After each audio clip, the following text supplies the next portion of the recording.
Hi, I'm Dave Carroll, and I'd like to talk about United Airlines Flight 3411 that was supposed to fly from Chicago to Louisville a couple of days ago, and where Dr. David Dow was physically removed by police for doing nothing other than wanting to fly the flight that he had paid for and wanted to take. United Airlines had decided that 4 passengers would have to be removed because they had oversold the flight and needed to get some crew to Louisville, and he was randomly chosen. And when he didn't want to do that, he held his ground and probably should have just gotten off the plane when he was told to, but at the end of the day, he was essentially beat up and pulled off the plane. And it was ironic for me because I had just gotten back from a customer service talk. I had just landed in Halifax when I turned on my phone and I was getting requests to write a 4th song for United Airlines. And I looked into why, and while I was still on the plane with my 2 kids, 8 and 4, I watched this video. And it resonated with me right away because I could imagine what it would be like to have my kids witness an assault like that and have somebody dragged off a plane, all for that reason. And it occurred to me that how ironic it was that here I had just come from Disney, where they do everything right in terms of customer service, where the culture is so radically different than I think what happens at United Airlines.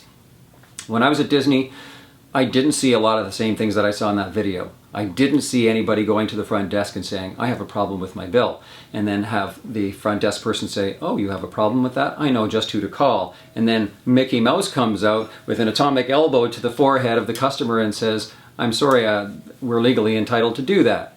Disney doesn't do that sort of thing. They avoid trouble like that before it gets out of hand. And United Airlines is the opposite. They seem to be devoid of compassion in the culture of the company because they seem to be holding on to this antiquated war room mentality where there's us and them, one side versus the other, and one winner and many losers. They don't seem to understand that their passengers are the people that create the value and make them profitable, and that branding today is nothing more than the sum of the conversations being had about your story, your brand, and that everybody that you interact with are storytellers, and they go different places in the world and they tell your story.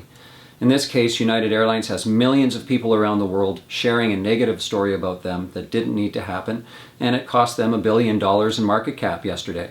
It's actually starting to hurt the pocketbook.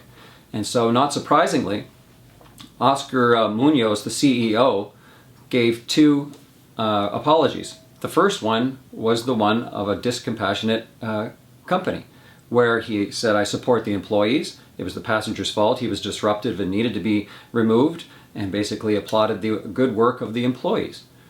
And used words like reaccommodate. He was going to reaccommodate this passenger. Well, that escalated the problem. It inflamed everybody's opinion of what was going on, and so everybody shared it even more. And so yesterday, the CEO gave a second apology, and it was radically different. It was the apology he should have given the first time, and he should have given it authentically. He said that he recognized basically Dr. Dow as an individual, apologized, said he was horrified that they have to do better, they will do better, and they're now promising that on April 30th they will be releasing a manifesto of some kind that will outline how they're going to change as a company. But I'm not exactly sure they will. I think United needs to put more compassion into what they do. And that's going to take conscious effort, it's going to take training, and it's going to take leadership at the top to actually walk the talk, because you can't just put up a slogan and say, we care, when that's not happening. In my case, years ago after United Brakes Guitars went viral, I received letters from the flight attendants and the pilots on their letterheads that essentially said, if you think it's bad flying with us, try working here. Those type of things need to be rectified completely. And when they're done that, they also have to remember that the passengers need to be respected. It doesn't need to be an us or them, it can be just us. And the company can make a lot of profit, like Disney does. So, as I said, I got a lot of requests, probably 500 requests yesterday to write a song about United Airlines. And am I going to do it? Probably not. I've written the 3 songs, and without really knowing it, United Brakes Guitars Song 3, if you haven't heard it or seen it, check it out because the lyrics are actually quite prophetic.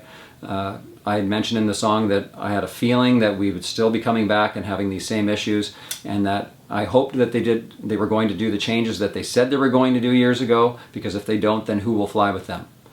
Well, now people are putting their money where their mouth is. a good friend of mine, Shashank Nigam, who owns a company. He's the CEO of Simplifying. He announced yesterday publicly that he and his company, even though they're just a small global company, are not going to be flying United anymore for the foreseeable future.